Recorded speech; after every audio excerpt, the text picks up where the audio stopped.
Welcome to the You Can Man podcast, episode 8. I'm Josh. I'm Tim. And I'm Dave.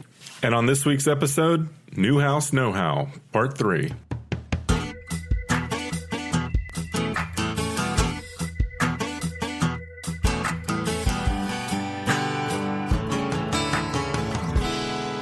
All right, guys, welcome back. How was everybody's week? Actually, sorry, before we begin, we have a guest today. Our very first guest. Not just some Skype guest, okay? We've got him in the studio with us. He's Mr. live. James Terrell. In the flesh. Welcome. Yeah. So, James, what we usually do is kind of ask each other how our week has been. So, we would love for you to participate. Would love to. Dave? Well, my week has been terrible. As you can probably hear from my voice, I'm like an octave down, lower than normal. Actually, this happens to me once a year, and I always want to just capture the sound of my voice like Ariel from The Little Mermaid. Is that a thing? I don't know. Maybe, maybe not. But my question for you guys is, like, I'm sick, right? I'm not like dangerously sick. I don't have the flu. I have the sniffles. You feel bad. I don't feel great. But I'm pretty much going about my normal life. And I don't know, like, at what point is it inappropriate to, like, should I be here tonight? Or are you guys like, why did he come? He's sick. You know who could probably tell you? The male nurse. James that we have Terrell, with us. Our first official ever podcast I guest. called him a male nurse and I saw him cringe. No, that's pretty much That was it. a good. James, what is your title? What do you do for a living? I am a critical care physician assistant, not to be confused with physician's assistant. There's no S. Oh. People love saying physician's assistant. It's not that. It's physician assistant. That's what I do. Piedmont Hospital. Physician assistant doesn't sound right, but I'm going to trust It doesn't, but it because is. everybody says physician's assistant. Yeah. I don't mind that you're here because I get sick like once a year. All right. Well, you're better Would it than be everybody. fair, though, to say you're basically a doctor? No, that's going to make doctors mad for sure. There's no doctors here. Oh, so. then yes. I am. went to school long enough to be a doctor, but I'm not a doctor. Same. Anyway, yeah. So I guess I technically did too. Anyways. Yeah. Well, no, I mean, a bunch of overachievers around this table. And that's really what it kind of, being a doctor is going to school long enough to be a doctor, and if you've done it, then whatever. Also, going to class and passing your classes Yeah. is part of it. Yeah. 'Cause that's the part I didn't get. Yeah. See, not a lot of scholars on this side of the table.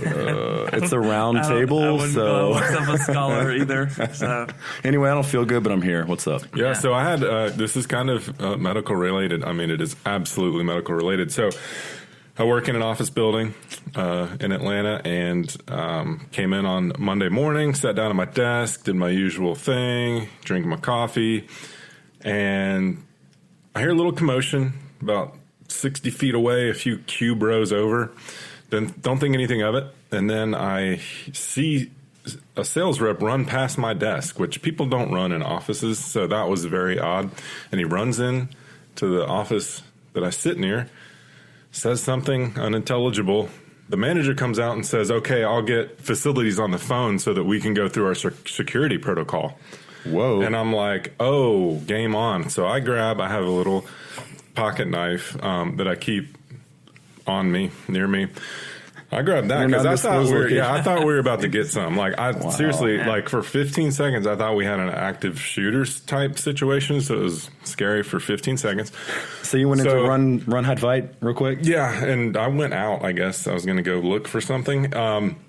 Anyway, I see a bunch of people milling around at the end of a cube. I see some people like turning their head away and like shaking their head. And so I'm like, okay, we got some medical something going on. A girl yells, does anyone know CPR? Whoa. And my first thought is, we should all know CPR. So let's all get better at that. Yeah, because we got 30 people standing around. Nobody's saying, hey, I've got that under control. So that's a problem. So anyway, I immediately think we have a defibrillator. that's the Defibrillator. Take out the R. The defibrillator. Defibrillator. Yeah. In the break room, I run and grab that. I come back. power it on. Man, Johnny on the spot. And don't know what I'm doing. I'm just like running, and like the crowd parts. And Where's your we pocket go knife over. at this point? Yeah, it's in my pocket because I didn't want to be flashing that around. So Well, you had determined it wasn't an active shooter at this point, right? correct. Okay. Yes. And so I go down the cube row, and the guy there's a young man in his late 20s, I would guess, laid on his back, head in the aisle, feet in his cubicle. There's two people over him talking to him, and I kind of kneel down next to him, and he is ghost white. His eyes are wide open. Whoa. He is not moving. His eyes look like glass, like just brown glass marbles, wide open, and we couldn't see we couldn't tell if he was breathing or not. He was just very super still. And so there was a young lady there, and she's leaned down next to him. She's saying he's still barely breathing, and Did no one slap him? Yeah. They're patting him on the face. There was this old guy there, who I think had a heart attack himself, and he's like he was like in a movie. He's like, hey man, I went through this my own self, and I'm not going to let you do this now. And like he's like very dramatic. Stay away from the light. But he was doing the thing of like he was active in his face, trying to get him to wake up. So that was a good thing. And anyway, so another guy's on the phone with 911, and this is I got there 3 or 4 minutes in, and he's been down a long time, and he's young. And so what time of day is this? You said the morning? This is first thing in the morning. Ooh. It's like 8:30 a.m. And I've been around people who pass out before, and they come right back for the most part. And if they shake it off, whatever, he's just down on the ground. Should we all guess before you give us the finale what was wrong with him? Ooh, I was going to say dead or alive. He knows. Oh, Dave, you already know. Yeah, I already know. I'm gonna say it was diabetic. Ooh, Okay. That's a good one. Not a bad guess. Blood sugar. So James, come on. Honestly, my first thought is, is this guy diabetic? So wonderful Yeah. job. Hey, Even though I already know, I want to guess. Tim's a doctor now. Continue. Yeah. Okay. So I forget where I am in the story, but he's not coming back. He's not coming back. Where was the defib? It's on. We've ripped the package open, taken the pads out. It talks you through what to do. Wow. The guy on the phone with 911 keeps saying, as long as he's breathing, don't hit him with it. And so, Clear. And I'm like, well, I'm not itching to do this, so I'll just keep it to myself for now. But 911 said, go ahead and cut his shirt off. He had this real nice, like 3/4 Doesn't zip. matter. Ralph Lauren. Can't wear it when you're Man, dead. we used some office scissors straight up. Took You didn't use your knife? No, straight up took his shirt off. Super fit dude. I was proud of him because I was like, man, I would be embarrassed if that was me. So yeah, literally, I mean, we're just trying to hear him breathing. It's dead weird quiet. And then finally he starts getting some heaving breaths, and the color comes back, and then he's coming to, and he's embarrassed, and we're like, because he's shirtless. Shirtless in At his work. office. Yeah. So anyway, then we had to talk him down, like stay down. Like paramedics are in the on the ground floor. They're on their way up. The company officials that were there were like, paramedics have to take you out at this point, like if we've gone through all this. And so anyway, luckily we didn't have to hit him with the defibrillator, but that was an exciting morning. Turns out, actually, I don't know the whole story, and don't know who's listening. I'm not going to get into super personal details, but the initial guess was that he works out regularly, why he's so fit. There was breakfast on his desk, had not been eaten yet, so we're thinking some kind of blood sugar issue likely. So yeah, but he was gone. He was down a long time. That's quite a reaction. But that doesn't happen to a normal person, right? Right. No. So we have something we call Occam's razor. That usually the most simple explanation is the most likely. Mm-hmm. So someone that's I use that on car work. Yeah, exactly. Yeah. That can apply to a lot of things about life. But a young guy passes out on the floor and he's diabetic. Was he diabetic? Don't know. Unconfirmed. He was diabetic. Yeah. Okay. Can we get him on the phone? Either that call him up. or he had just been doing something he shouldn't be doing. Okay. As another guess. Yeah, that was kind of my first thought was this dude is straight up doing meth. Unconfirmed. Nothing has been Does confirmed. meth make you pass out on the floor? He's back From at, what I've heard. Okay. He's I back wouldn't at know. work.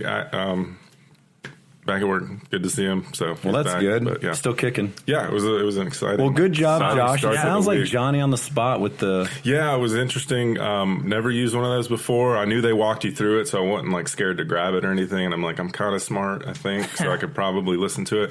But yeah, the crowd parted. In my mind, I'm like, I don't know what I'm doing, but here we go. Like, I'm going in. Which, to be honest, it takes like a certain amount of like being able to have mental calm to be able to think I should go look for a defibrillator right now, and to think I need the shocky thing and to know where it is. Yeah, what's go funny, get it and like have the cool to do that. What's the shorthand for the defib? Is that it? Yeah, we call it the I'm crash not a cart, doctor. or we say get the pads on, and so that's what we'll do. We'll drag this big red cart into the room that has all these drugs. It's like our little life-saving cart, and we get the pads on. Yeah, I weirdly pay attention to that thing almost every time I go in the break room. I just see it. Well, because you're like, wow. No, yeah, Look I'm at like, that. that's there.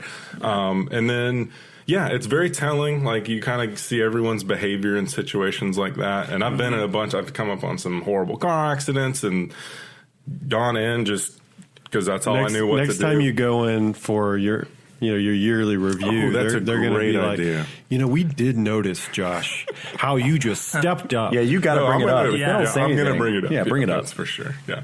Definitely. Anyway. Yeah, some people, just run around in circles, not doing anything, and some people go into action. And but everybody played a good role. It was a very nicely orchestrated. Everybody had a 911 guy, had talking to you guy, trying to wake you back up guy. We got the girl like listening for breaths. We got cut off the shirt guy, and then we got defibrillator guy. Yeah, I would have been the guy who just acts like nothing is going on and still just sitting there at his desk. Everyone needs that guy during a hey, I'm keeping the arrest. company going. Keep the company afloat. during That's this right. I'm crisis. staying productive. Okay, and Every cardiac arrest in a hospital has like 8 people just standing there leaning against the wall. What's going on in there? It's like the government digging a hole. You got like the 8 guys leaning on the shovel. saw it today. Yeah. Still in a hospital too. Yeah. Nice. Alrighty. Well, my week was boring, so I'm not even going to comment. Oh, yeah. But Hey, Tim's here. yeah, right. But we have James on as our first official guest because What an honor. he just bought a new house. But we did want to get to know James just a little bit. So he has some very interesting things, including going to Iraq. Right. Oh, yeah. Wow, So yeah. James went to Iraq with two separate trips, right? 3 separate trips. 3 separate Yeah. trips. So not military related. This was humanitarian aid with a Christian ministry. Yeah. And so he was doing medical relief work with the Kurdish people. So I wanted him to talk maybe briefly about that because I think it's really cool. And then talk about your PA experience. And then we're going to jump into talking about the new house that you just bought. Okay.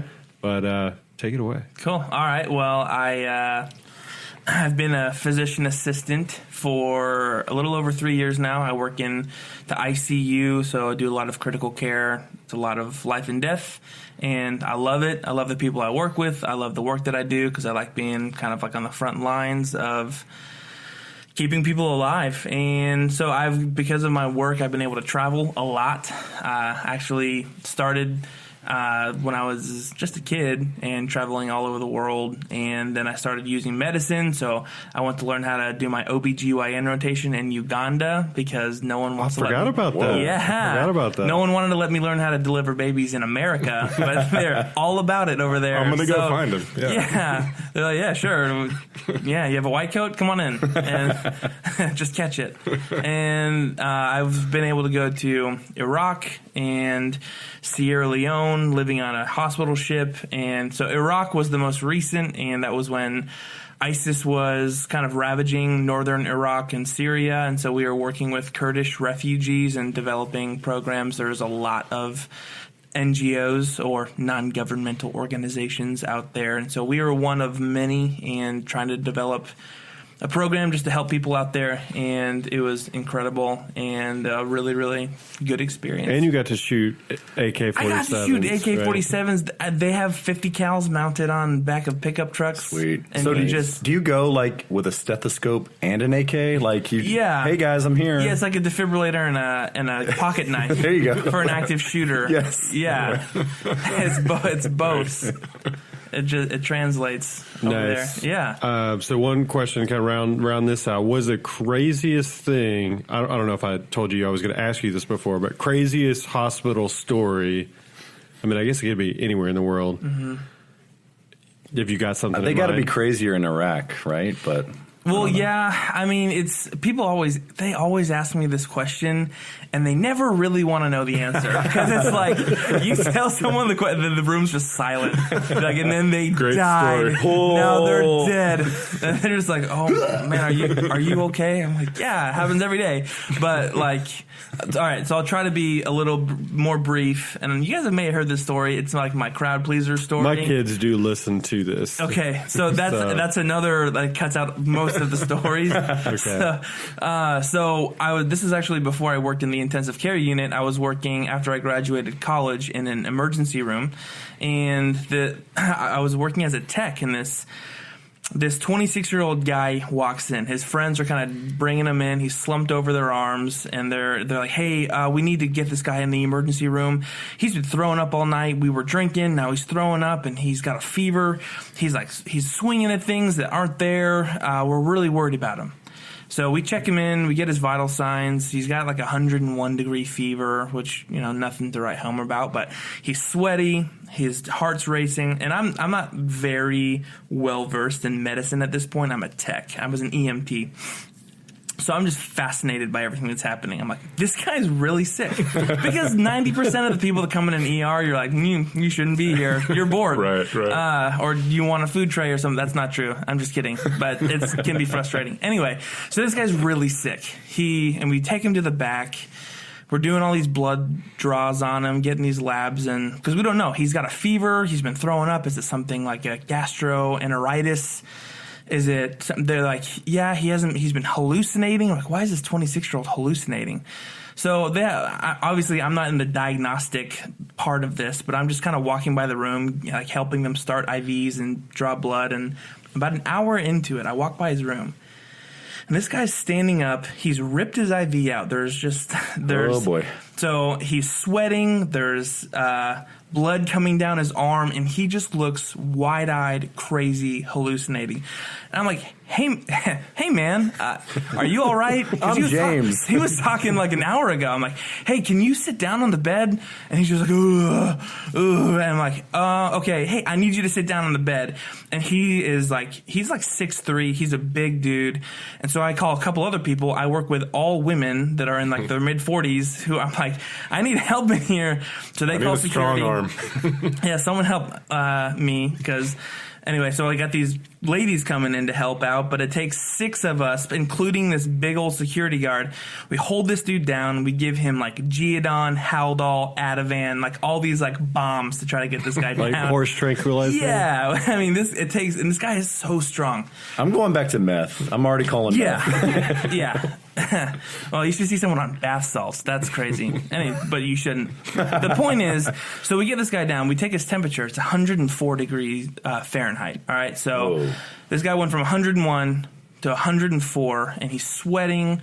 His heart rate is in like the 160s. Normal heart rate is like a 60 to 90. So just resting in bed, heart rate 160s, and I'm like, oh my gosh. And the emergency doctor goes, man, I think this guy has meningitis. I'm like, that sounds contagious. I don't have gloves on. And so they're like, we need to get a lumbar puncture, which is where you stick this big needle into the spine, you draw the fluid out, you see if it's actually infected or not. And this guy, he was like, not a great ER physician, tries, keeps on missing it. So we're like, we have to take him to the x-ray to do but by fluoro, which is we use an x-ray to guide it right into the spinal cord. And so it's me, this very large middle-aged woman, and we take him on a stretcher to this area, and it's like this 70-year-old radiologist who's doing this procedure. We roll him onto the bed to do the fluoroscopy, and the guy hits it. He gets the spinal cord, and he hits the spinal cord, and all of a sudden, this white, milky fluid, which just flies out the top of this tube, and I'm like, that doesn't look like not normal. He goes, oh my gosh, this guy has bacterial meningitis. We should be wearing masks. like hats, gloves. Did you run? I would have run. And I was, run away. But as soon as he hits the spinal cord, this guy stops breathing. And he goes, oh my gosh, he's not breathing. And he's face down. Okay, he's face down on the table. It's me, this lady, and this 7-year-old guy. We're like, oh my gosh, oh my gosh, oh my gosh. And so we're like, get him back on the stretcher. We need to get him back to the ER. And so we like flip him back on there, and Pam is running she's pushing the bed. I'm running ahead of her, hitting the doors open. It's like a movie. It's like bump, bump, da da da bump, da da. And I'm like, he's not breathing. And so everyone rushes into the room. We have to do CPR on this guy. We get a pulse back on him, and he ends up in the ICU later because we have to put him on a ventilator. For sure, this guy has meningitis. We have him on like the strongest antibiotics you can put someone on, and so then earlier in the day, I had done a little sushi run for a couple employees. We had just had a new Publix open and Publix sushi. And so we're like, well, don't mind if I do. We just treat ourselves to some Publix sushi. Go get it, bring it back. And the guy, we transfer him to the intensive care unit. And he was like, wow, that was crazy. What a crazy day. I hope he's okay. Later that night, I wake up at like 3 a.m.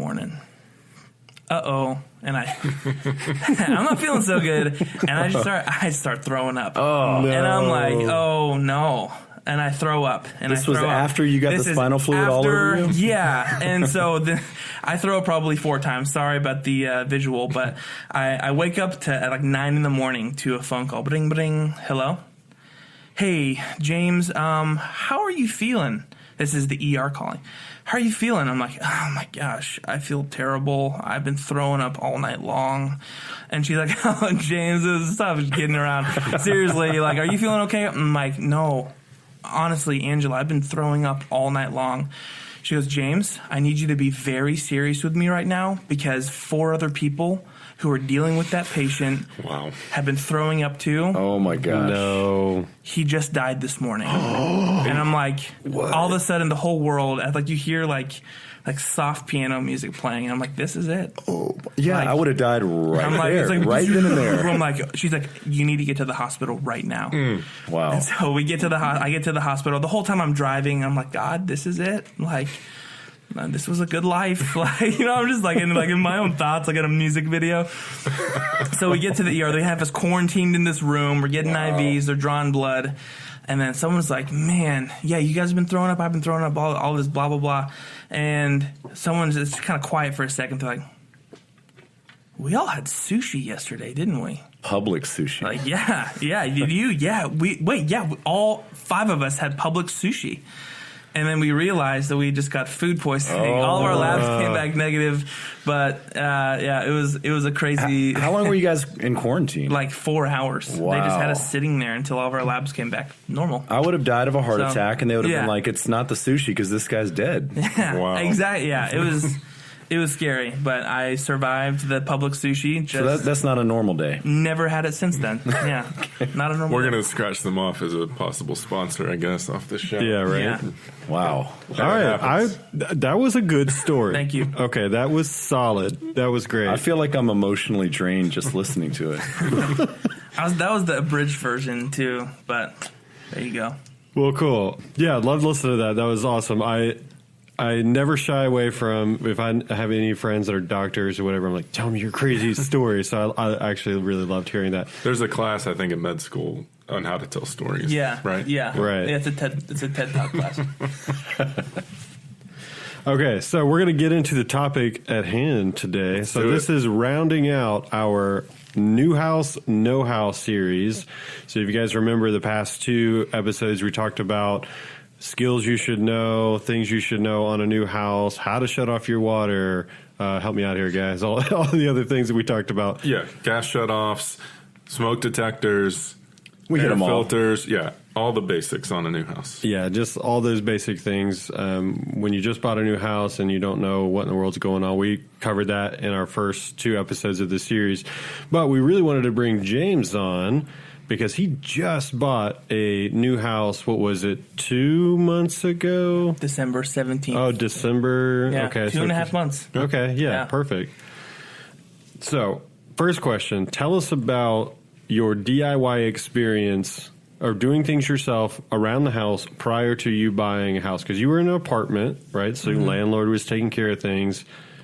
So I don't know, scale of 1 to 10, how good were you? Yeah, like under 4. I don't know if it's a 1, 2, or 3, but maybe a 3, just because I feel like that should be like just the bottom. It's respectable for apartment life. I mean, I just never had to. Like I can weed eat and mow the lawn, but I'd never ever had really done anything. Right, because you call and you say, hey, your air conditioner's broken, and they come and fix it. Exactly. Yeah, that's the way it goes. Your toilet keeps on backing up because there's roots in the pipes, and you know it. That sounds like a real story. A true story. Wow. But I bought a 1978 CB750 motorcycle and gave it the old college try for a while. Do you still have that? I lost a lot of money on it. Yeah, I don't really want to talk about it. We're not going to go there. Yeah. Thanks, Tim. But it broke down on the interstate like a couple times, so I came and towed you one time. Yep. Yeah. But that gave you some hands-on. Yeah, it was like, okay, yeah. like try to do something you've never done before. That was my intro into it. Yeah. Nice. So Very cool. what kind of so Tim keeps saying new house, but this isn't it's new to you. What condition is your house in? It was built in 1981 or 1983, and it's a townhouse, an end unit, obviously. Nice. So it's slumming. The last time that I think anything had been updated in this house was probably 1993. Okay. Per the woman that was living there. So she had been living there for over 20 years and had not touched almost anything in the house. So there's still like green ivy painted on the wall, yellow rooms. Nice. She had put some like very shiny red laminate and some tile down, but James, it sounds beautiful. yeah, it's really what dreams are made of. Yeah. Nice. What was your biggest fear, you think, going into this situation when you thought about, oh my gosh, all this responsibility on me? What's my biggest fear about signing that contract? I mean, really, that I was biting off way more than I could chew, because everyone tells you that home renovations are like, don't do it. It's way more trouble than it's worth. We couldn't wait for it to be done, and then finally we're never going to do it again. So I'm like, oh, this sounds fun. Let's try it. It's traumatic for a lot of people. Yeah. And before you even put in the offer, you already had kind of a list of things in your head that you felt like, yeah, I'm definitely going to do this, this, and this. You didn't have like a real solid plan, but kind of give us a bulleted list of what you were thinking you were going to do. So I was very naive going into my home renovation. I was like, we're going to knock down a couple of these walls. I'm going to take up this tile, take up the laminate floor, lay down some flooring down here. Easy peasy. I'm going to paint it, maybe put it in a gas line, a couple new lighting fixtures should be great. Which was like 12% of what we acted like of the work. Well, you're listing that off, and I've done work at your house, and you covered a lot of that. Yeah. So the list turned in. Do you want the list of what it turned into? Yeah, I guess. Okay. Yeah, give us a rundown. 2 load-bearing walls had to come down. Had to pull up all the flooring downstairs, pull up all the rug upstairs. I had to do all the drywalling. Well, I didn't personally do it, but I wanted to do drywall. Good move. Yeah, Good move. Yeah, it's smart. You can man, faithful listener over here, and never do drywalling. And painting. There's going to be new plumbing that had to be done, new electric wiring, because one of those load-bearing walls that came down was like the motherboard for all of downstairs. It's like, that's not going to be easy. So there was quite a bit of just random things that would pop up that turned into week-long sidetrack rabbit holes that you're not even expecting to do. So you bought this house and you just straight got after it. Like, it sounds like, you pretty much gutted it. Were there any big surprises you missed? You mentioned like the motherboard and the wall. Was that like the biggest thing, or was there something that came up that you weren't expecting? There was, because it's an older house, at least in terms of things that had been renovated. everything was leaking for the most part. It was like there was a pinhole leak here. The toilet won't turn off. Every time I try to take a shower, there ends up with like a 7-foot puddle downstairs. What have I done? Even most recently, I tried to install the washer dryer, and all of a sudden it's just springing a leak. I'm like, what? What did this lady do before when she lived here? Nothing. Yeah, the sink wouldn't shut off. It was like, what in the world? There's a Tom Hanks movie called The Money Pit. If you haven't seen it, it's an 80s movie. It is a great movie because it's and exactly I'm sure you story. had that feeling, like one thing after the other. And you just see dollar signs as the things cascade onto each other. So or more learning opportunities. If you will. Yeah. Okay, so our listeners are hearing you say that you were a 3 or a 4 on the DIY scale, okay? And then you're listing off these things that you did, like taking out load-bearing walls. To walk us through how did you have to hire all this out? So I have been heavily reliant on friends that have different experience in doing this. I don't think anyone that I had help me do these things was a professional, but they've all done it at some... Wait. Okay. Now, Dave yes. is an actual professional engineer. That is true. James, I didn't take offense to it, but Tim, I appreciate you sticking up for me, buddy. So Dave used his mind. Anyone that used a tool. I don't do actual. I tell people what to do. Dave worked with his mind. Yeah. Okay, so to let our listeners in, I did help considerably on the load-bearing walls that we took out, but before we touched anything, we had Dave come over and look at it because Dave is a professional structural engineer. Very handy when you're knocking down he was walls. able to tell us, hey, you need to use this size member to span this. What do you call that, Dave? I don't know. Throw out the what do you call what? The jargon. So you guys were taking down a wall and you were creating an opening, right? And so I had you guys install a beam at the top of the opening to support the floor above and the roof above. Okay, I thought you were going to throw out some like engineer jargon. Or Like I keep it dumb for you guys, all right? So. The Greenwood gap. Anyway, so Dave did all the calculations for us to let us know how big of a beam we had to put in. Anyway, sorry, go ahead. Yeah, so I had a bunch of people that knew what they were doing because Dave was probably the most instrumental in being able to give us the confidence of what we were doing. Aww. And then because Tim had done it before, to an extent, not necessarily everything that we had, that we had to get into, but to an extent you had taken down load-bearing walls before, like your friend, was it Julian? Right, my good friend from years ago. Yeah. So if listeners are just joining us on our, what was that, third episode? It was the third episode. Okay, I talked about my friend Julian. That's where the name You Can Man came from because he showed me how to take out load-bearing walls and do all these things. And he would always say, what one man can do, you can do as well. So that's where I came up with the name You Can Man. So that's what James is referencing. Tim Harmon is my Julian. He is my You Can There you Man. go. Yeah, See, nice. there you go. I'm passing it on. Yeah. So part of our philosophy that we talked about on episode 3 was learning these skills so that we can then help others out. And so that's exactly what happened in the situation with James, and I was happy to do it. Now, would you say that you're comfortable doing another load-bearing wall, knowing what you know now?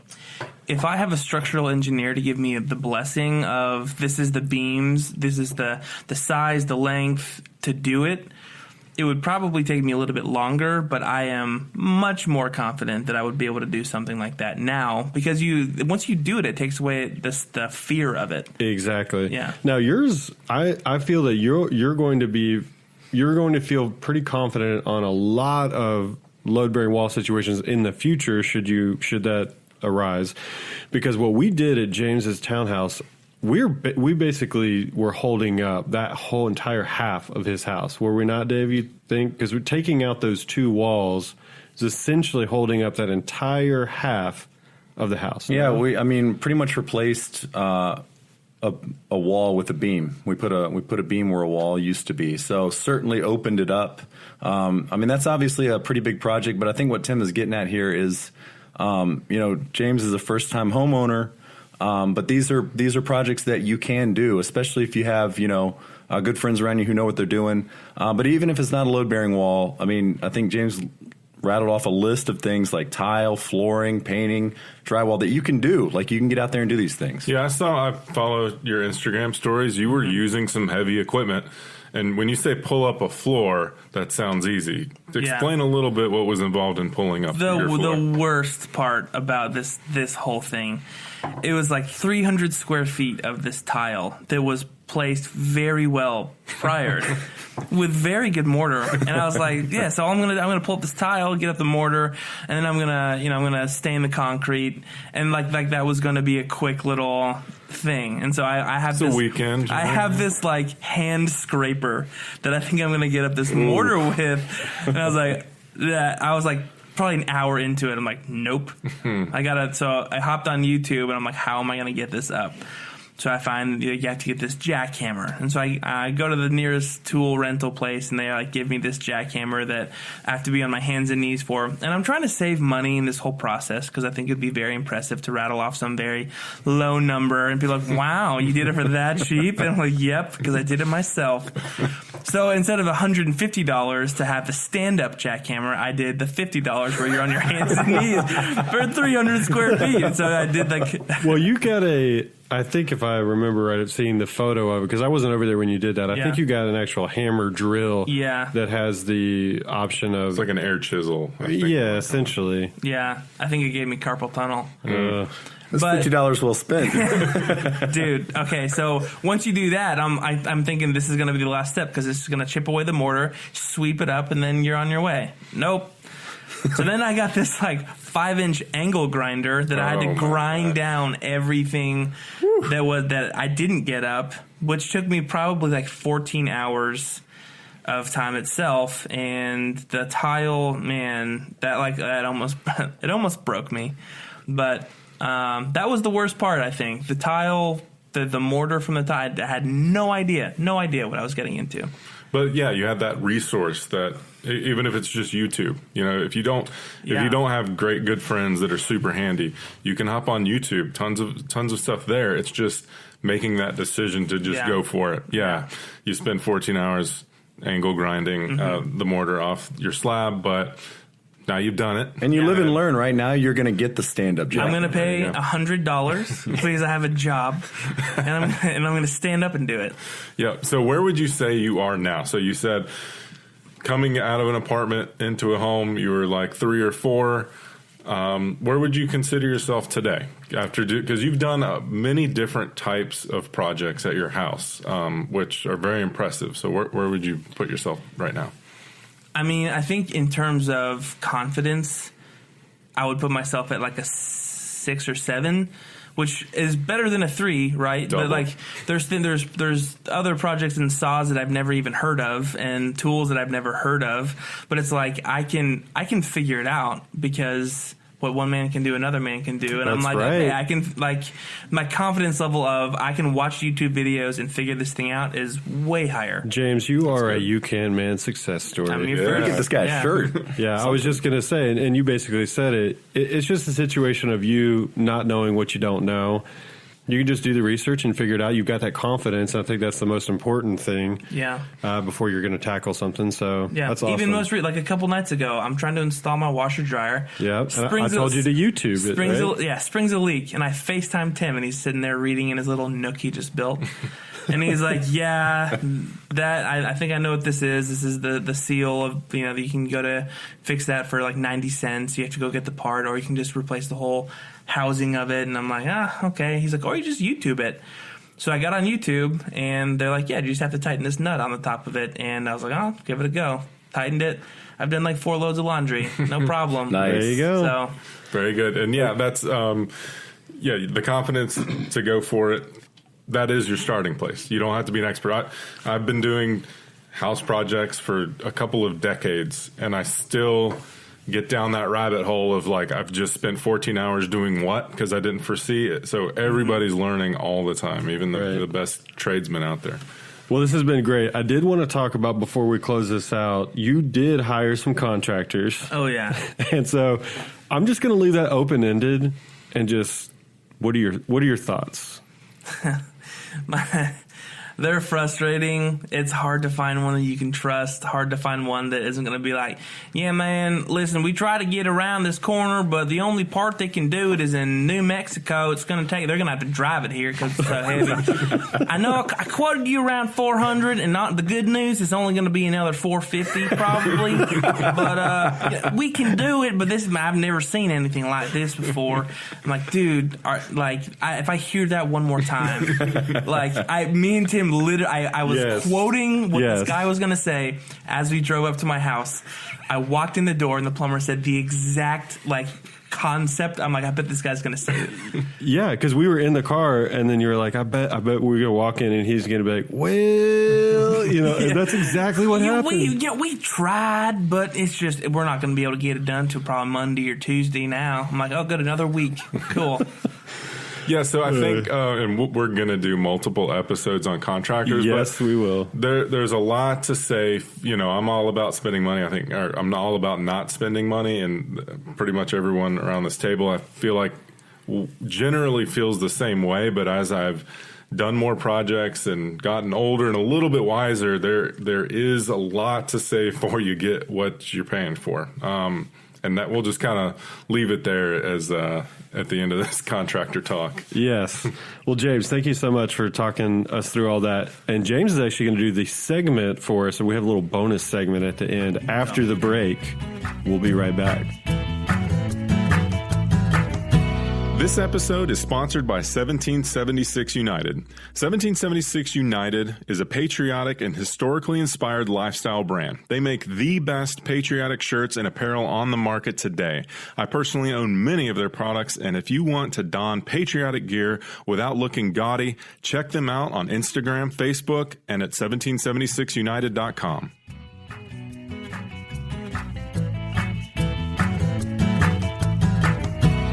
All right, guys, welcome back. James, take it away. So I have a list here of a few words that are very common medical either terms, diseases, or tools that you guys would use as simple words, but the medical community has decided, hey, let's make this as complicated as possible. We want to sound smart. And use the Latin so no one knows what we're talking about. So I'm going to start with a word. Now, this is a very common thing that almost everyone sees when they go to a doctor's office. And we're gonna guess. And I want you guys to guess what you think this tool is. Okay. Are you ready? I am so ready. Word number one. This is a tool in medicine. It's called a... You can't even say it. I got so nervous right there. It's a long word. It's called a sphygmomanometer. A sphygmomanometer. I'm gonna let you guys go because I got it. I'm not gonna sphygmomanometer. All right, I'll go. Take a stab at it, Josh. I think it's something that goes down your throat. That's all I got. That's all I got. Okay, I think it goes up your nose. Oh. I think it's nasal cavity something. I don't know. Okay. Dave, you're not even going to guess? Oh, you know. His body posture is so confident. Well, it's I'm less confident. He's done this We before. just shattered his Yeah, no, you shattered. No, I don't. So I was super confident because I was sitting in the doctor's office yesterday because, again, I'm sick. And I'm looking at the wall, and I see this thing on the wall. And because when you go to the doctor, you're required to wait for, like 48 minutes before the doc shows up. Right. Or the PA. You got to finish our PlayStation. So I look at the wall, I see this thing on the wall, and I swear that I remember reading that word, and it was like a measured blood pressure. That's how you measure blood pressure. What? Blood pressure cuff. A sphygmomanometer. But they never use that one. They don't use the one on the wall. So you can't, but can't do blood pressure in your throat? No, like actually, no. okay. Great question, but no. Do you actually refer to it as that when you're at work? way. When you're like, hey, hand me that. Yeah, I think judging on how I just tried to say it a minute ago, it's a no. Yeah. All right, that was a good one. I like that. Okay. Right. Now this is one. Wait, hang on. Who's winning? Oh, I'm sorry. Oh, shoot. Dave's winning. You guys might all know this one, but this is a very common term. You may have thought this is what was happening at the beginning of the episode. But this word it's two words. It's a myocardial infarction. Wait, this is another tool? This is not a tool. This is a condition that people you hear about it all the time. This person had a myocardial infarction. This is a heart attack. I think. Yeah, I'm gonna say either a heart attack or not a heart murmur, but what's when your heart like skips a beat? Yeah, palpitation. Palpitation, but I'm gonna go heart attack too. Okay. Yeah, I think it is heart related. Myo muscle. Yeah. Myocardial infarction. So cardial, that's the heart. Myo is muscle, so the heart muscle, and then infarction just means tissue death. Whoa. So yeah, your heart dies. That's not good, right? No, you try to stay away from that. Yeah. All right. That was an easy one. Okay, sure. Let's do this one. This may happen when you're younger, or if you get in a fight on the playground or something, but you get epistaxis. Ooh, epistaxis. Yeah. When you lose your breath. No. Dang it. Like, I thought, like, when you get the wind knocked out of you or when something. you see Bethany, yeah, you get epistaxis. Yes. Every time. A fight on the playground. Yeah, I feel like it has something to do with epi is like skin, so like a bruise. Or I was something. thinking an abrasion, like you get a scrape. Ooh, Okay. could be better. Yeah. Yeah, none of you are correct. This is a bloody nose. Ooh, Yeah, epistaxis. Get punched in the face, and now you have epistaxis. You got a bloody nose. Okay. I got to remember it. Yeah. The next time I get Dermis is skin, by the way, not epi. Just. Are you a I'm sorry. Where's the, Well, who's the PA? That's good. No, that's good. I solidly explained There's- why epi was skin. It is not. Yeah. Well, nothing really in that word that I know of makes sense of why it's called epistaxis. Oh, good. So it's a good try. Now, this one, some men have it worse than others, usually in the summer, but it's called hyperhidrosis. That's when you sweat too much. Oh, Yeah. yeah. Nice. That's just a sweaty man. Yeah, you're a sweaty dude. Yeah. I have that in the winter. I actually did. So I've been a wedding photographer for years, kind of moving away from that The now. height of sweaty men in the summer. Yes, but one of the grooms that I photographed, he actually had that actual medical condition. Was he in all black? You got to wear all black. No, if I you mean, got he was that. like, I literally... Did he find love? He did. I mean, I was like, there were so many photos where just sweat is just dripping Really? off of this guy. One of his groomsmen even commented about this, like during his groomsman speech or whatever about how he time. sweat. Inside Anyway, joke. Yeah, thanks sorry. a lot, buddy. Okay, Perfect sidetrack. You got to be getting married in the winter though, if you're that. I know, right? For real. How many more you want? I can go all day. go. A couple let's, more at Let's do least, yeah. two more. Two more? All right. This one, I'm just going to see if you know what it is, if you can break down the Latin. It's called Okay. exophthalmos. I'm going to say it has something to do with the throat. Okay. Yeah, like the mouth or the throat. Okay. Yeah. Why? I think Why it's the when throat? The thalamus part. I don't know. Yeah, I I'm throwing can't this out. explain. It just came to me like Okay. a bolt of lightning. Yeah. Well, I'm going to say it one more time. Exophthalmos. Yeah. You know that's what I not think helping. it is? Is it just vomiting? No. No. Okay, Josh, you haven't even Josh, said anything. go. Yeah, I don't. Josh I wanna loves breaking down I want to words. say this is way out for me. Some kind of brain injury or Okay. something. Okay. What do you know what an ophthalmologist is? Eye doctor. It's an eye doctor. Exophthalmos is someone that has bug eyes.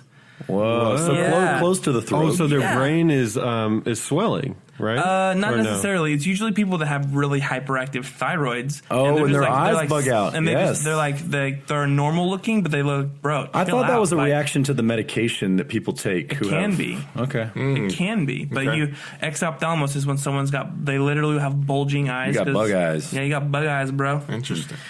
Let's see. I'm gonna pick. This is the Yeah, coup de you grace. gotta pick your best one there, because I think Dave's winning with one so far. Yeah, there's a couple on here. I don't know. I don't know if I want to pick them. So this one, okay, this is something that commonly happens probably a few times a day for men and women, and this is when you have micturition at a few points during the day. You micturate, or you have micturition. micturition. Micturition. Mm-hmm. You're not making this one up. I am not making this one Kind up. of sounds gross. Micturition. Is this a sneeze? Is it Yeah, sneeze? I'm going to run outside. I'm going to go micturate real quick. What? Mm-hmm.